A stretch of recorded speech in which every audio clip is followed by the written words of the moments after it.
आली भाग्यलक्ष्मी. हिच्या डोक्यात कधी काय येईल काही सांगता येत नाही. अहो काय करताय? चटका बसेल तुम्हाला. बसला ना चटका?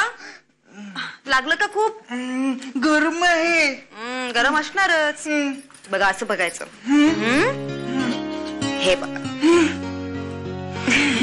मस्त आहे. मस्त वास येतोय ना. गोदात्या काय झालं? काशी कुठे? जेवण करत असेल. म्हणजे जेवण तयार नाही अजून? हा व. आता इतक्या कमी आहे जेवण कसं तयार होणार? मला आज एकलीच करते समजा. कोणी हातभार लावा. बरं बरं. अजून जर का जेवण तयार नसेल ना तर तिची काही खैर नाही. सगळ्यांबरोबर जेवायचं तुम्ही. काशी हा इथे काय करतोय? दोघं गप्पा मारत बसलाय वाटतं. जेवण बनवायचं सोडून. नाही आई, स्वयंपाक तयार आहे. काय? या गावात काय चाललंय काही कळत नाही. सगळा वेड्याचा बाजार आहे. आता काय तर म्हणे तुला. मला? अगं तुला म्हणजे तराजू. तराजूच्या एका पारड्यात सरिता बसणार आणि दुसऱ्या पारड्यात बाप्पाजी. कामिनीबाईंना वाटतंय सरितामुळे देवी गावात परत आली आणि बाप्पाजी म्हणतायत त्यांच्यामुळे गावात देवी परत आली. त्यांचं मोरू देऊ. पण मला सांगा तुम्हाला काय वाटतं कुणामुळे आली असेल देवी परत? त्या दोघांमुळे नाही.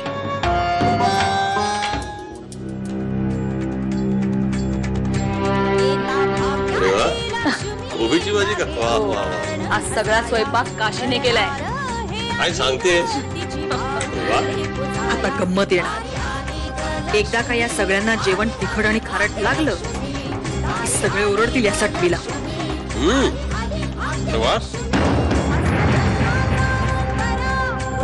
सुगरण आहे काशी.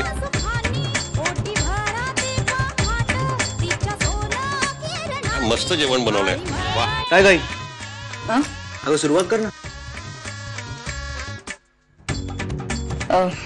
हो.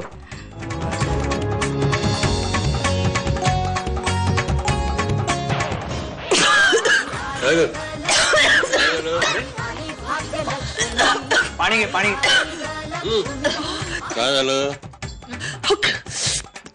ते तिखट जेवण आहे.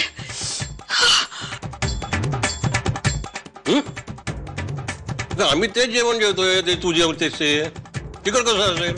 अरे या सटवीने ना मला मारायचंच ठरवलंय बहुतेक. अगं आई जेवण तिखट नाहीये. काशीला त्रास देतेस भाई. आई बिराईनं तुला चांगली अद्दल घडवली म्हणायची. आली भाग्यलक्ष्मी.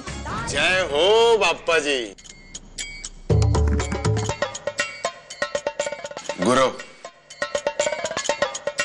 बाप्पाजी मला बोलवलं. गुरुवा देवी गावात आली हे खूप बरं झालं. गुरुवा ज्यावेळी देवी गावात आली त्यावेळी गाभाऱ्यात तू होतास ना? हो मीच होतो.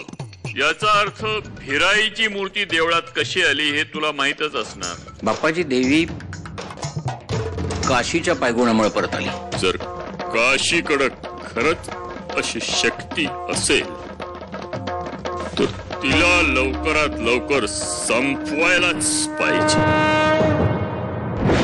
आई कशाला तिथे तमाशा केलास? ते जेवण काय एवढं तिखट नव्हतं. तुला कसं सांगू मी स्वतःच्या हाताने सगळ्या जेवणात तिखट टाकलं होतं. मला हाच प्रश्न पडलाय की बाकीच्यांना तिखट कसं नाही लागलं. मला तर वाटतं त्या काशीच्या मागे ना देवी असणार. आता मलाच काहीतरी करायला हवं. काय करणार आहेस तू? काशीला बळीचा बकरा बनवणार आहे मी. आई तुझ्या मनात कोणत्या वेळी काय येईल ना हे देवाला सुद्धा कळणार नाही. नाहीतरी आपण तिच्या मरणाची वाट बघतच होतो. शिवाय या सगळ्यामुळे गावाला खरोखर जर का पुण्य मिळणार असेल ना तर ते सगळं श्रेय आपण घ्यायला मोकळे. सॉलिड सॉलिड आयडिया आहे तुझी.